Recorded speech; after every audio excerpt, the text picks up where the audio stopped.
क्या बात है। जियोलाल नंदलाल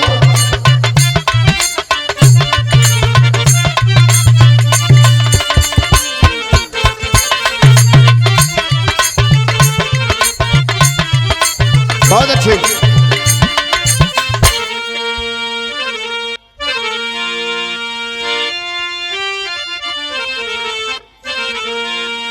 आए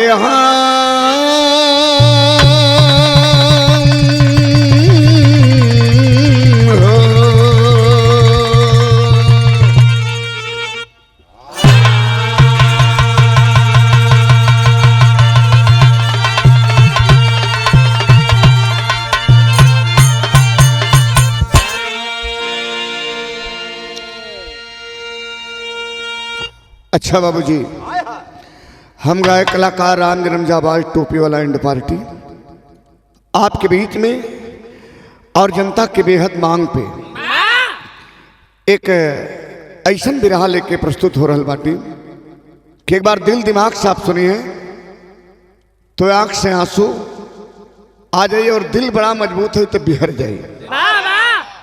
बिरहा जगत के वह कोहिनूर संत जो अपने या मौत को एक एक पल की बात जानते रहे और पूरे बिरहा जगत में, पूरे आमाम में बिरहा जगत में वैसा न कोई रहा न कोई है और न आने वाले समय में कोई होगा। आइए बिरहा जगत के ऐसे महापुरुष जिनके विषय में मैं आपको सुनाने जा रहा हूं, उससे पहले उनके चरणों में श्रद्धा का सुमन अर्पित करते हुए यहीं से कहानी की शुरुआत और भूमिका का भाव है। मास्टर आइए जरा स्वर्द जी नंदलाल जी बना के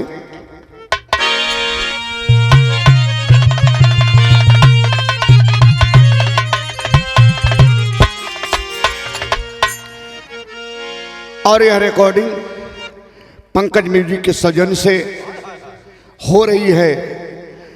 और पंकज जी हमसे हमेशा कहा करते थे कि भैया उस गाने को छोड़िए आप, तो हमारे पूज्य गुरु श्री हरद्वार यादव जी के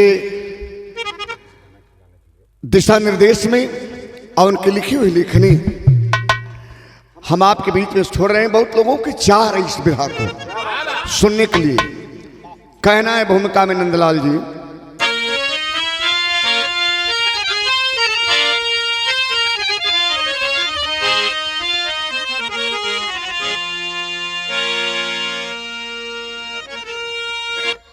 स्वर के सरताज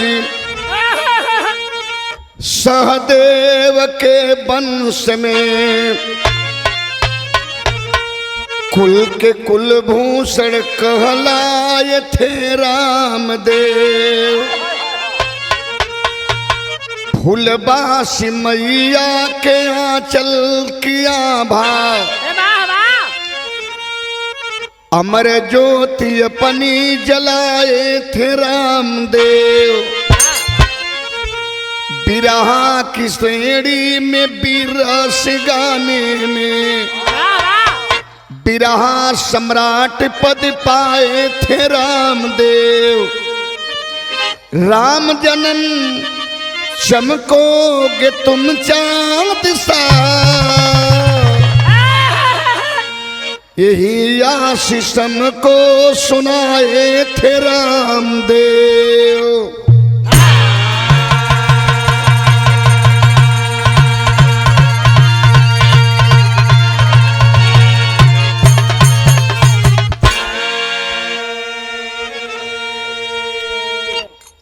देखें बाबूजी कितनी बढ़िया बात कवि जी लिखी। स्वर के सरताज सहदेव के वंश में कुल के कुलभूषण कहलाए थे रामदेव। फुलबासी मैया के आंचल की आभा अमर ज्योति अपनी जलाए थे रामदेव। बिरहा की श्रेणी में बीरस गाने में बिरहा सम्राट पद पाए थे रामदेव। वाकई में बाबूजी बिरहा के सम्राट रहे और मैं दावे के साथ बता रहा हूं। आजकल तो हर गली में, हर चौराहे पे, हर जगह हर कलाकार सम्राट लिखकर चल रहे हैं, लेकिन नहीं बाबू, वह रहे क्योंकि अपने जीवन के और विरह के ककड़ी को वह जानते थे, पहचानते थे। विरह उनकर कुल गहना रहल, ओढ़ना रहल, बिछौना रहल। बहुत अच्छी बात। आज तो दिल रो रहा है। हमें बताए थे, कहे थे हमारे लिए कि राम जन्म चमकोगे तुम चांद सा, यही आशीष हमको सुनाए थे राम थे। आज वो नहीं है दुनिया में बाबूजी, लेकिन मैं उनकी श्रद्धांजलि आपके बीच में भेज रहा हूं, गा रहा हूं, और दिल रो रहा है। वैसा कोहिनूर, विरह जगत का कोहिनूर हीरा दुनिया में कोई नहीं है। एक लाइन गजल है और मजहब की गजल है। जाबाज के अंदाज में एक नया मिजाज आप सुने और नई चीज आपके बीच में भेज रहा हूं, और हमें उम्मीद है कि आपको पसंद आएगी। और बेचू कवि और नंदलाल मास्टर के दिल की हरकत है। कौन लाल, कितना बढ़िया बिरहम भाव कभी लिखत हूं। कहना कैसे मास्टर, आइए।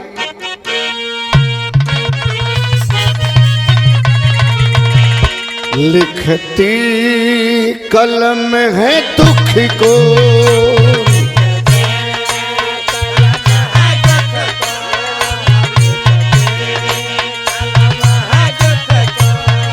लिखती कलम है दुख को, रोता है पन्ना पन्ना। लिखती कलम है दुख को, रोता है पन्ना पन्ना।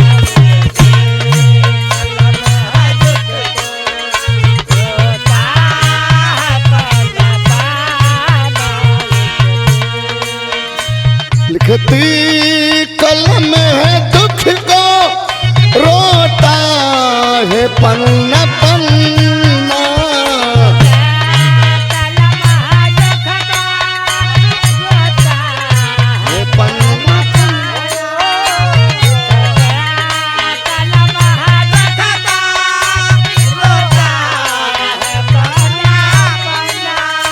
लिखती कलम है दुख को, रोता है पन्ना पन्ना।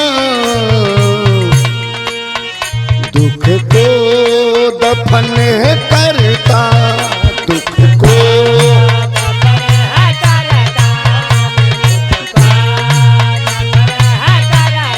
मौला दुख को दफन है करता। दिल का है जो तमन्ना,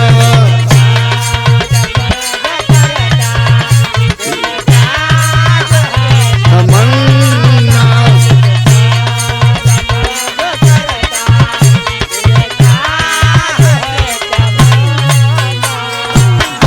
जियो ए भैया, यहीं से कहानी की शुरुआत हो गई। तनी गौर करी है एक एक लाइन पर, और कहानी बिल्कुल पानी की तरह साफ हो चल जाई। आइए लाल, क्या कहना है।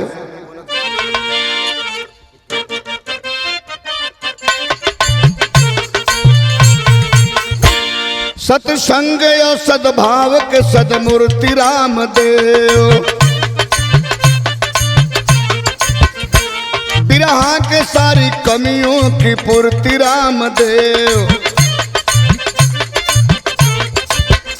स्वर साज और आवाज के नाहर थे रामदेव।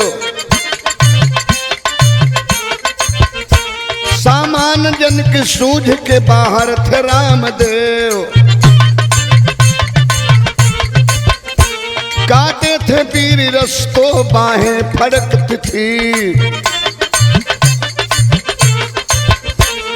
आला की धुन पे दिल की धड़कन धड़कती थी। सोनवा कट जरा फिल्म में एक गीत गाए थे। बुल्लू के साथ फिल्म के पर्दे पे आए थे। गुलशन कुमार ने भी इनको बुलाया था। तीसरी जी अंदर इनका कैसेट कराया था। लौटे थे अदलहाट से 90 में गाय के। दिल फेल होने लगा सुन बताई के।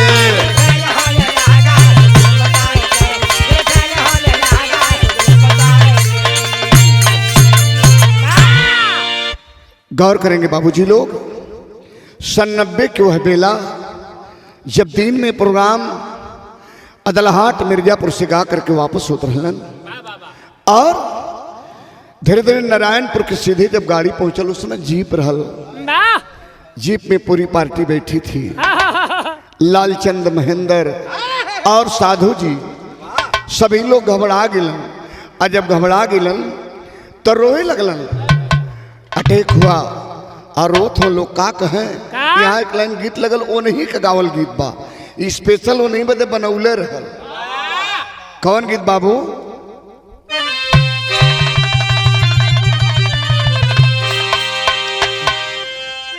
कौनो दुल्हन बड़ा परेशानी में रहल।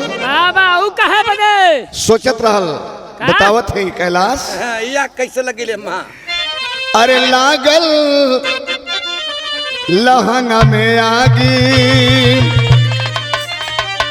अरे लागल लहंगा में आग बुझाई कैसे। लागल लहंगा में आग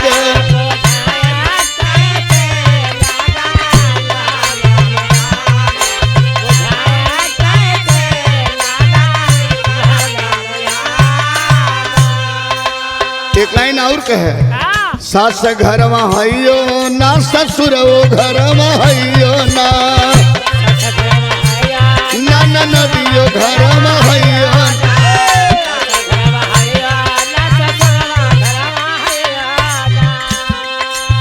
सुतल भसुर के जगाई कैसे, सुतल भसुर के जगाई कैसे।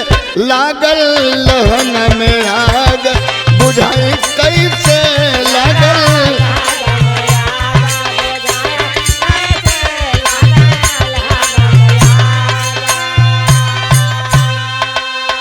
लोग रोवे लगलन।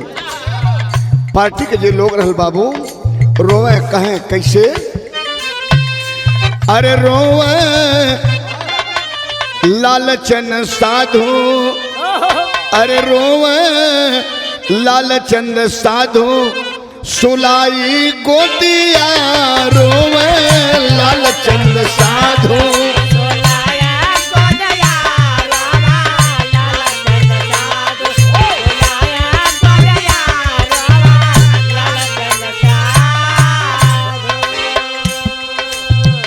छोटू नाम का ड्राइवर है और छोटू से कहलन लोग का कहलन, ज्यादा समय बितावा ना ये बा छोटू देर लगावा ना।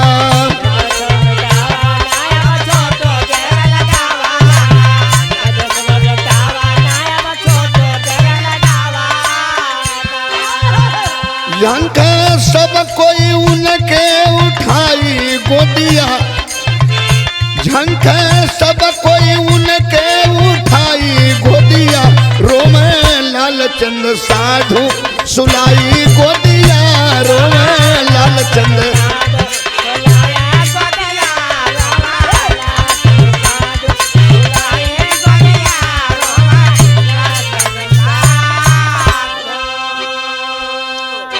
छोटू ड्राइवर बड़े बेग में जीप के भगावे लगल बाबू और भगावत भगावत कबीर चौरा पहुंचल बनारस। आज जब कबीर चौरा पहुंचलन है तो का बहल बिरान तर्ज बदल गई बाबू। कौन गीत खिलाओ आवा।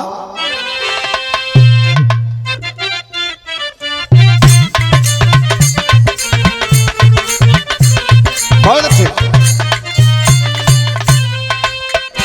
गोरी सिरवा पे, गोरी सिरवा पे गगरी उठाई के जाली शरमाई के, जाली शरमाई के हो।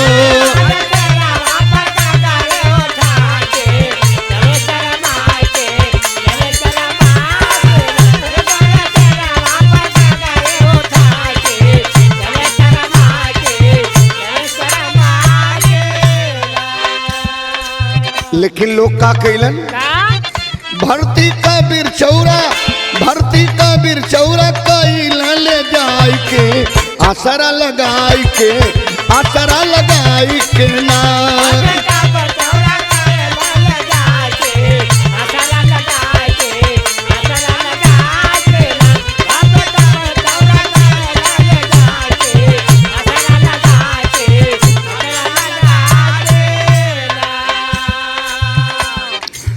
बारह घंटा बाद डॉक्टर कैल इनकार हो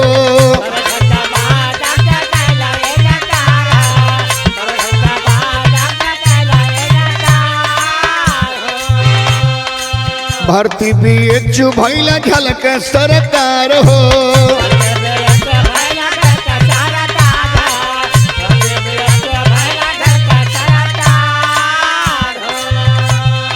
कबीर चौरा का डॉक्टर 12 घंटा तक रखा और 12 घंटा के बाद डिस्चार्ज कर दिया। यहाँ से कहा कि भैया अब इन्हें लेकर के आप लोग बीएचयू जाइए और ले जाए। जब लोग बीएचयू भर्ती कैलन तो जब वहाँ बेड पर गईलन लेटल हुए तो एक तस्वीर सरकार के सामने आवे लगल। लेकिन का भैल बीबी अग्रवाल दावा कैल धाई के आसरा लगाई के ना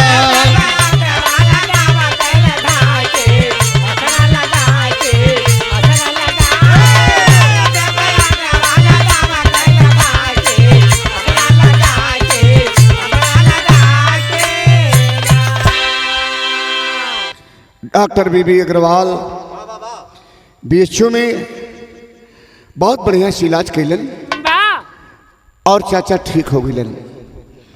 जब ठीक हो गलन तो एक रोज काशी गुरु और बल्लू गुरु लोग लेके काली महाल आश्रम पे गए और सदगुरु भगवान से दीक्षित करा दिया। डॉक्टर साहब ने मना किए थे क्या कि रामदेव जी आपको बिरहा नहीं गाना है, अगर जिंदगी चाहते हैं तो आपको बिरहा नहीं गाना है। सदगुरु भगवान से जब दीक्षित भइलन चाचा तो एक सवाल कैलन कि हे दयालु दाता,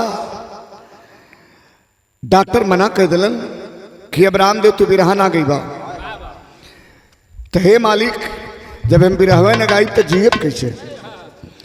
सदगुरु भगवान थोड़ा देर तक शांत रहलन, ओकर बाद कहलन रामदेव तू गावा, तू बिरहा गावा, कोनो दिक्कत ना हो, हम हई ना, हम आदेश करते तू गावा। ते बाबू बीमारी के बाद उनका पहला प्रोग्राम 1991 में पुलिस लाइन वाराणसी में भैल। आज जब पुलिस लाइन वाराणसी में भैल तो एक लाइन तर्ज लगल मास्टर, ई गीत तो नहीं गावल बा, उनकर स्पेशल रहल। कौन लाल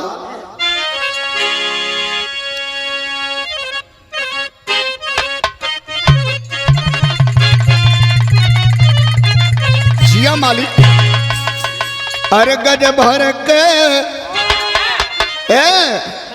गज भर के गुजरिया गजब कर हो,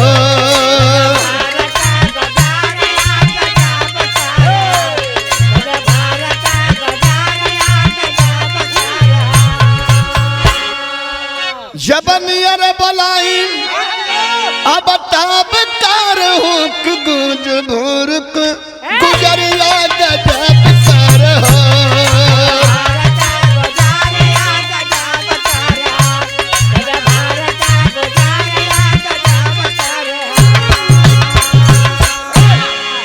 लेकिन वाह कितनी बढ़िया लाइन कवि लिखलन। पहला प्रोग्राम जब भैल मास्टर तो डॉक्टर तो मना के लिखल, लेकिन सदगुरु भगवान के आदेश पर पहला प्रोग्राम जब गावे गए तो कवि लिखे हो कैसे लाल, संत सेवक संत सेवक डगरिया जब होले हो,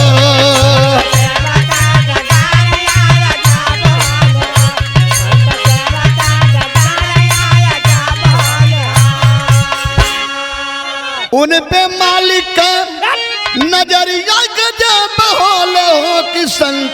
सेवक डगरिया जब होल हो।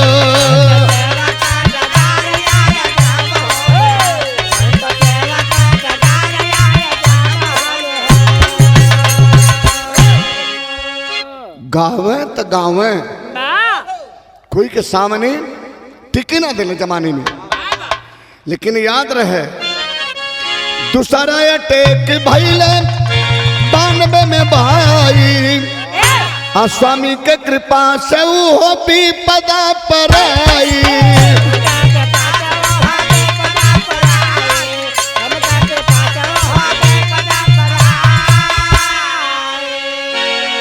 सबके जान के फिकरिया के जब होल हो कि संत सेवक डगरियो जब होल हो।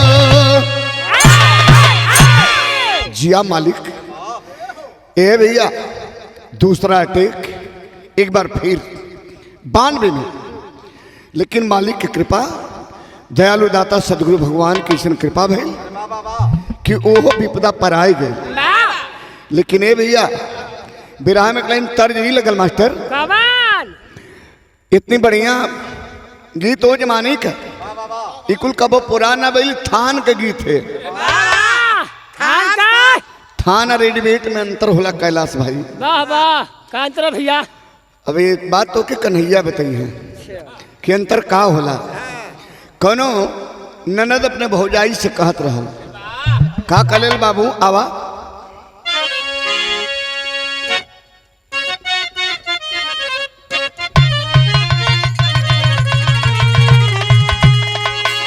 सननान रतियो कुर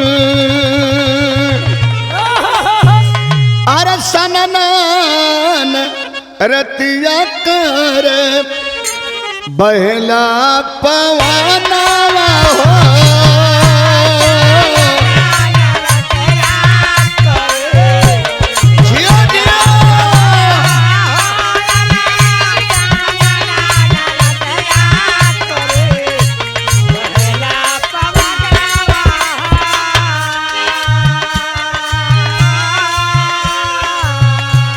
सननान रतिया कर अरे बहला पवना हो।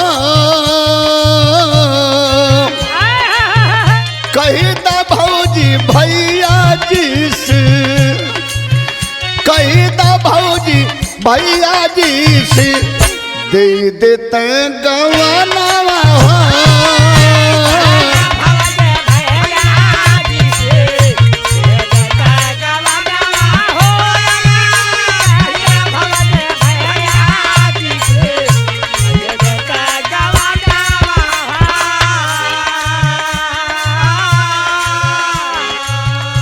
लेकिन ए भैया समय जब और बीतल तब सदगुरु भगवान मठगढ़वा घाट स्वामी जी के दौरा मुंबई महाराष्ट्र में भैल और स्वामी जी के साथे गईलन और वही एक कार्यक्रम एक बिरहा का प्रोग्राम लिखल गए और दंगल जब गावे गलन है तो का भैल मास्टर भाव हो।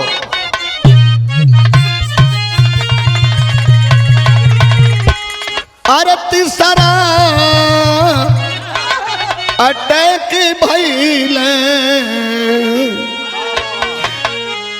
अरे तीसरा अटैक भइल बॉम्बे के सहारिया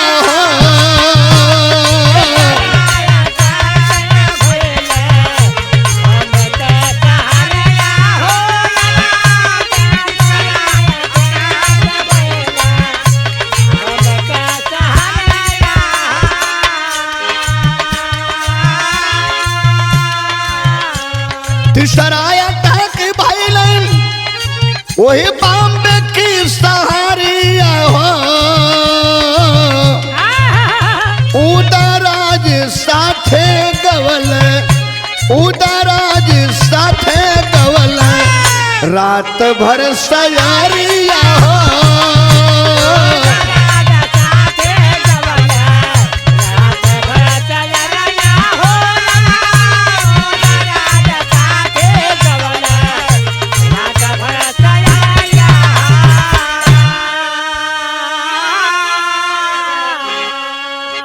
उदयराज यादव गाय की जौनपुर करेलन उन्हीं से दंगल निकाला और दंगल के दौरान उदयराज कुछ बोल गिले का बोलना कलम बुढ़ाउती है हिंग खत्म हो गई खाली बसन में हो। अरे बाप रे बाप बतिए तो कोई के बर्दाश्त न करे और इतने कहे के दे रहा कि चढ़ गई बिरहा।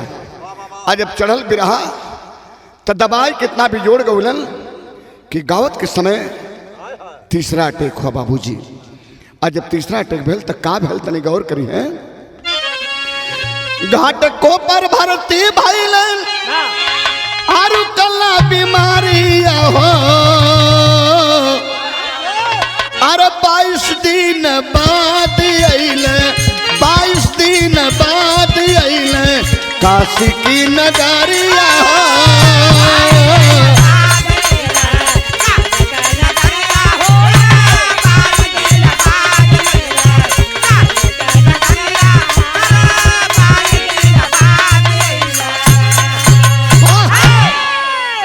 ए भैया बंबई से 22 दिन बाद वापस जब बनारस अलन है तो काशी में हिंदू सेवा सदन अस्पताल में जाके भर्ती करावल गलन।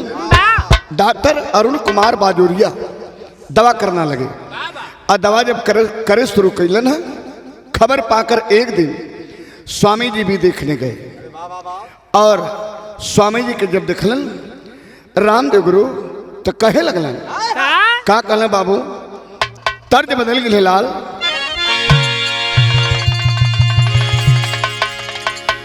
गोरी गैली पियवा के देश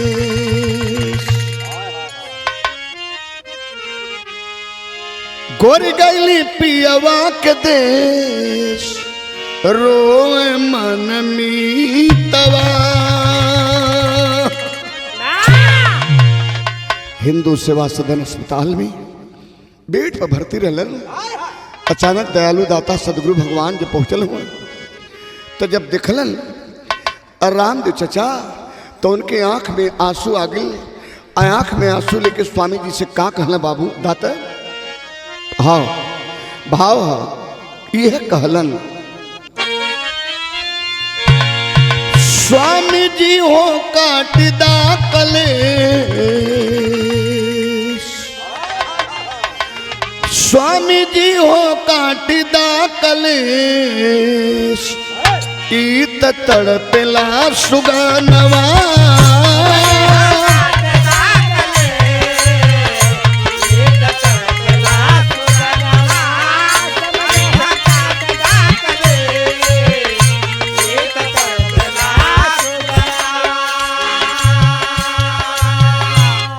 स्वामी जी कलन ठीक हो जाएगा तन को चिंता मत करा कल नहीं मालिक अब एक का इच्छा है दिल में का इच्छा है हम के देता स्वामी फटही लुगारिया लेला शरण में हमके जो हिला डहरिया।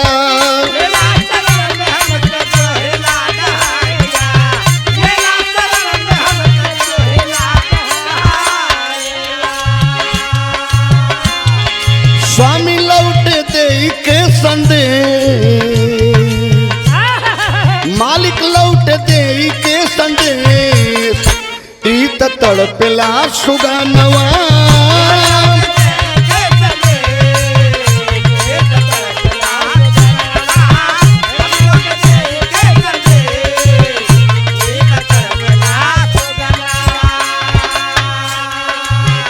रोज मनोहर पहलवान हॉस्पिटल में मिले बदे गुरु से जाए लेकिन आज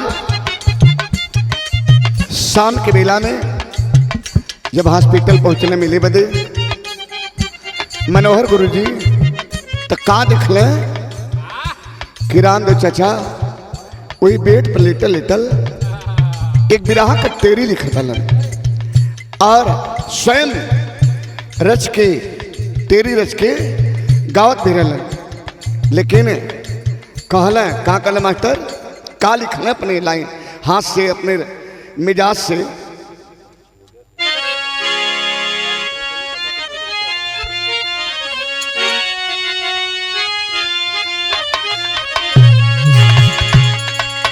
अरे पियरवा हमारे जीव के बन की, पियरवा हमारे जीव के बन के अंतिम सुधार दयाला स्वामी मोर सिंगारवा रे सिंगारवा रे सिंगारवा। अंतिम सुधार दहला स्वामी मोर सिंगारवा पियरवा हमारे जीव का बन के। तुरंत मनोहर पहलवान से रामदेव जी लहने ठान, गढ़वा घाट हमें पहुंचावा वरना दे दे बापन जान। राम खिलावन छोटे भाई बात लिए हैं उनकी मान, अम्बेस्टर में बिठा के दोनों जन पहुंचे आश्रम दरमियान। कालन के मनोहर अखिलावन आज हॉस्पिटल से निकाल के हमें स्वामी जी के आश्रम तक न पहुंची बाजा, दाता का दर्शन हम ना करब तापन यही हॉस्पिटल पर से ही बेड पर से कूद के नीचे अपने जान के दे दे। लोग कल के भैया जब इनकर जीत बात तो पहुंचा दा।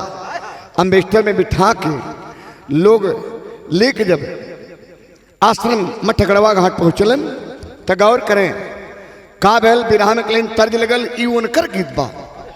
जब बीमारी से शुरू भेलन गाना गावे अपन शुरुआत केलन तो यही में स्वामी जी के भजन गावे। कौन भजन गावे मास्टर? ये उनकर पर्सनल भजन रहो।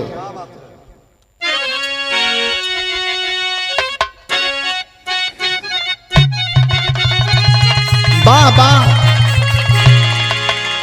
साहेब बिना टिकुली, साहेब बिना टिकुली सुन बली लार ओ साहेब बिना टिकुली।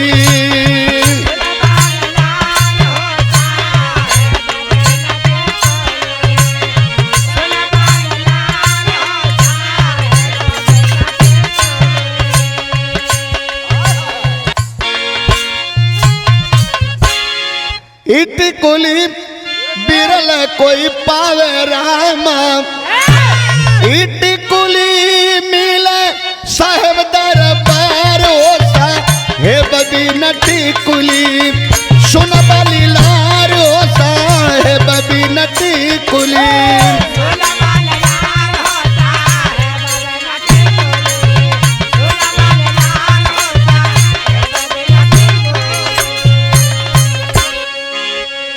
स्वामी भजन हमेशा चाचा जी गावे लगे, लेकिन कितना बढ़िया एक लाइन गावे गौर करी है। स्वामी जी के सामने गईलन तो यह गौलन का कहला भैया, दे दा लुगारिया हो दे दा लुगारिया अब नहीं समय स्वामी दे दा लुगारिया।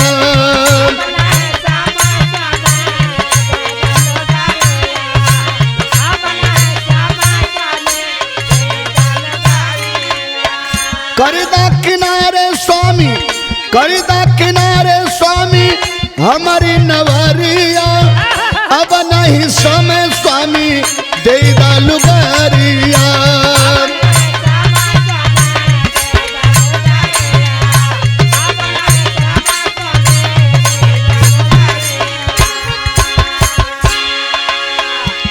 स्वामी जी कहलन कि रामदेव जी वाकई में अब समय नहीं है। कलन की नहीं सरकार तन को समय नहीं है। कल अच्छा घबरा मत। तो स्वामी जी आश्रम में कहा के बाबू गौर करी हैं, बाल बनवाए स्वामी कपड़ा पहनाए,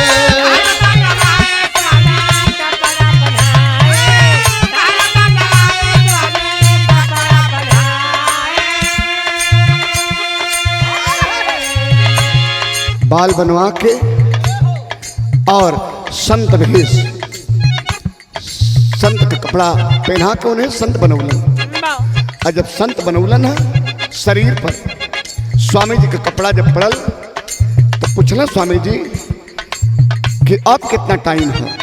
तब 5 मिनट टाइम रामा देव जी बताए।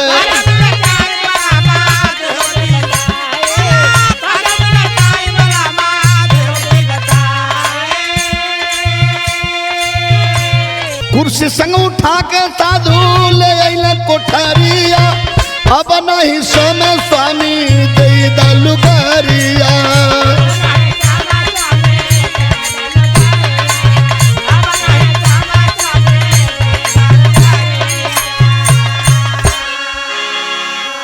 बाल बनवा के कपड़ा पहना के ओकरे बाद जब पूछलन कि अब कितना टाइम हो, तब बतौलन चाचा बतौलन कि मात्र 5 मिनट सरकार। हे दयालु दाता आप खाली जीवन के 5 मिनट समय और हो। कुर्सी पर बैठौले साधु जी लोग उठा के कोठरी में ले गलन। आज जब कोठरी में गईले के बाद स्वामी जी फिर एक बार पूछलन अब कितना समय हो, तब का बतौले बाबू दाता अरे 2 मिनट समय स्वामी रामदेव सुनाए। स्वामी उनके आजूरी पे पैरवा छुआए।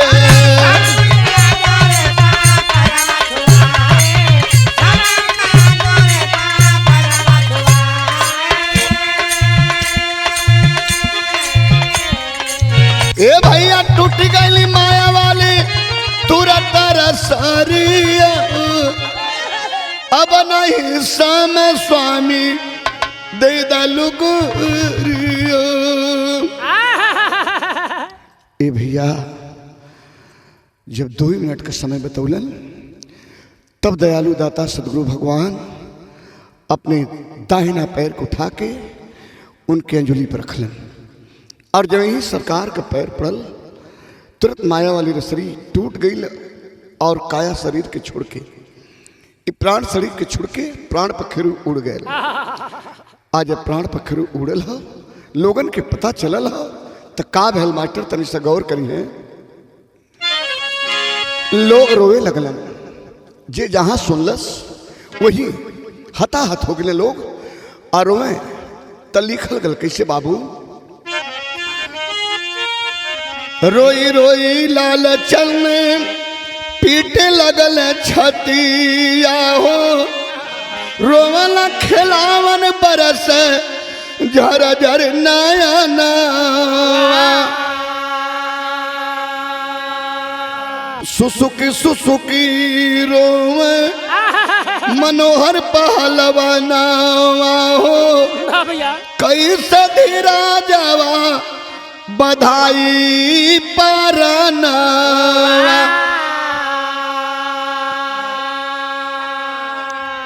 दुइये बेटवा हो भैया, और दोनों बेटवा छोटा छोटा।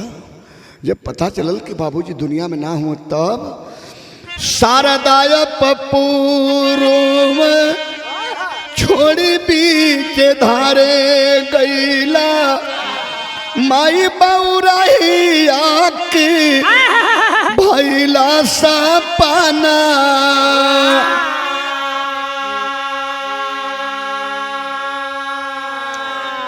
कतुआपुरा में जबकि लगली खबरिया हो, अरे श्यामा देवी भाईली बेहोश तऊने छाना।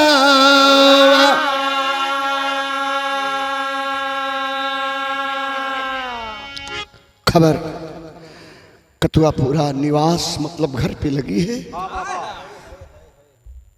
दुल्हन श्यामा देवी बेहोश हो गई, अचेत हो गई। तब लिखल गल बाबूजी तनिषा गौर करी है, रोए और माई रोई के का कहे भाव है कैसे बाबू। बड़ा दुखित वातावरण हो गया। जे जहां से सुनलस तहां से सब गम के लहर में शोक के सागर में डूब गए। जब जब होश में माई आवे तो रोए, एक चीज सवाल करें। का सवाल करें, हमरे सैया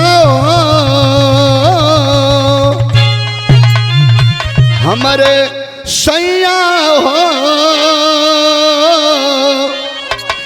कहवा गईला हमन के बिसरा। हमरे सैया हो,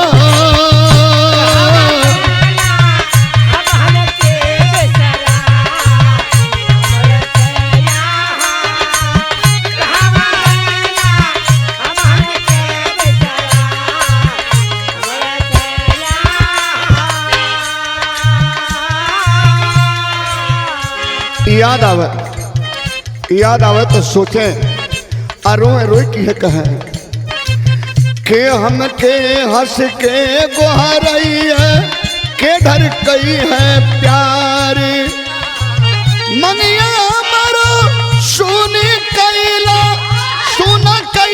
संसार की हमरे सैया हो हमरे सैया हो हमके बनवाला कोनवा के बिलारी हमरे सैया हो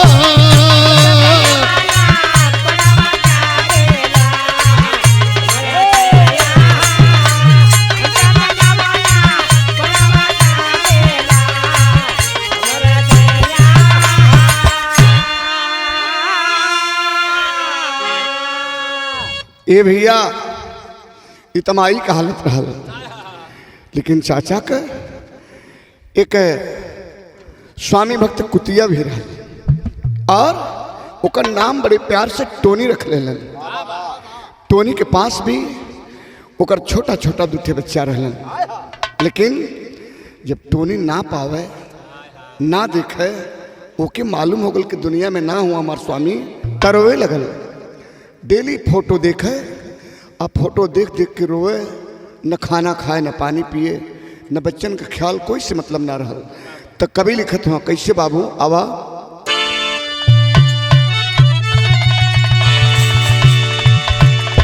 टोनी हुई बीमार रपते रपते फोटो रोज निहार रपते रपते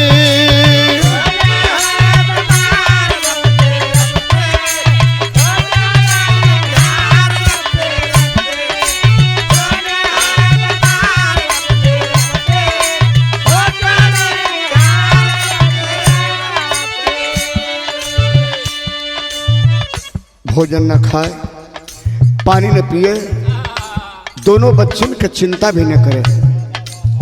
वह स्वामी भक्तनी कुतिया टोनी का हालत बिगड़े लगल।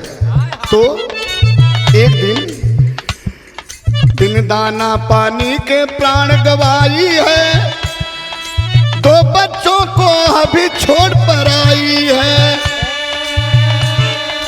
रोवा कुल परिवार रपते रपते फोटो रोज निहार रपते रपते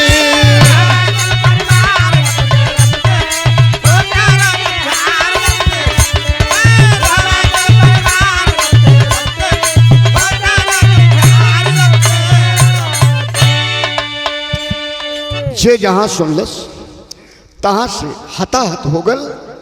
सब तो रोता है बाबू लेकिन और के रोलस चाचा के याद में बिरहा में आल्हा का लाइन लिखल गया मास्टर कैसे लाल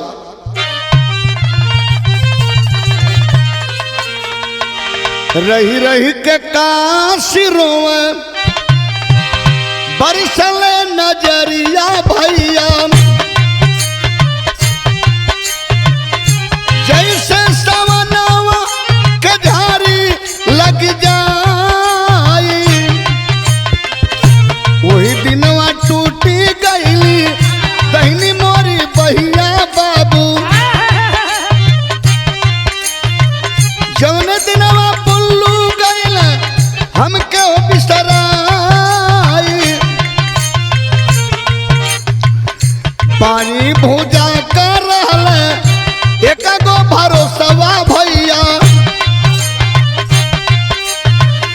इहो राम देव गईल छोड़ी के पराई राम खिलावन सचाऊ जरल हमारी फूलवरिया भैया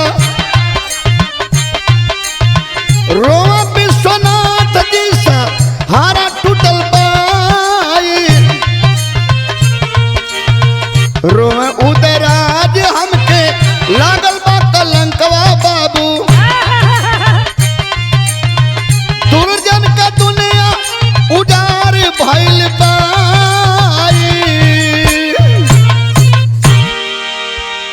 बिरहा जगत के सभी कलाकार हताहत हो गए।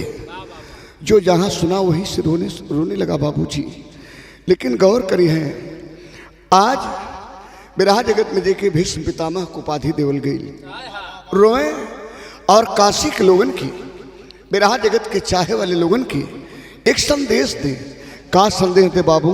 कहना हो पुजारी जी रोए। बिरहा में आखिरी भाव लिखल गल कैसे लाल?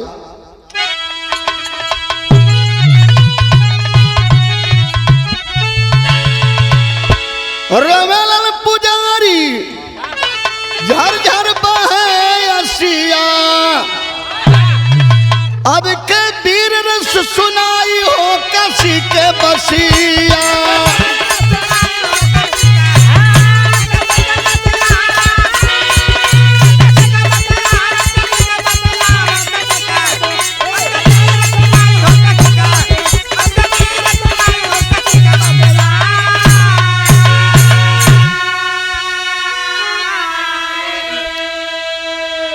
रोएल पुजारी झरझर बरसे सिया, अब के वीर रस सुनाई हो काशी के बसिया। हैदर रोवे डूब गल बिरहा के सितारा, अरे बाल चरण नरेश कवि के न सूझा यारा पारा। मामा श्यामलाल रोवे अरे रुकल बासिया, अब के वीर सुनाई हो काशी के बसिया।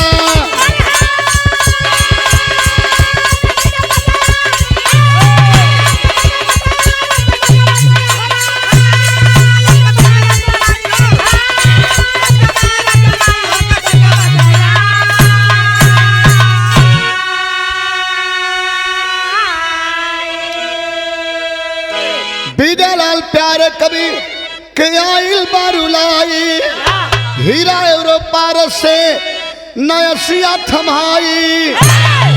गंगा में डुबावल गली पावन लसिया, अब के वीर सुनाई हो काशी के बसिया।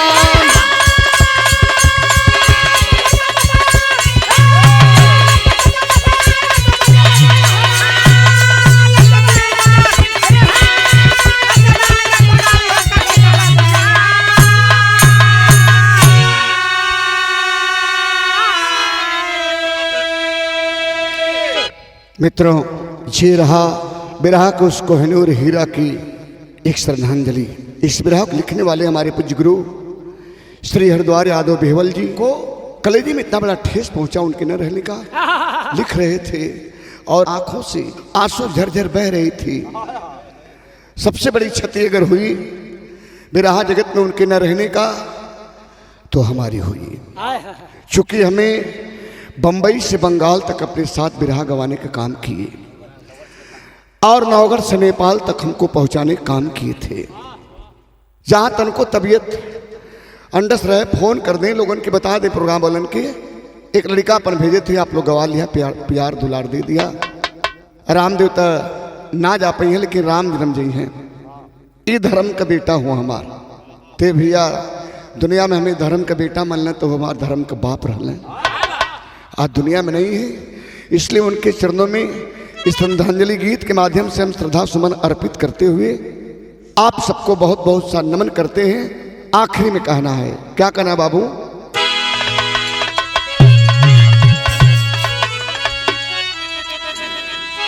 गुरुदीन मोहम्मद राम सेवक सिंह शिवबदन की बानी, कथन कनक कभी हरिद्वार संगम्बिका बेचू ज्ञान।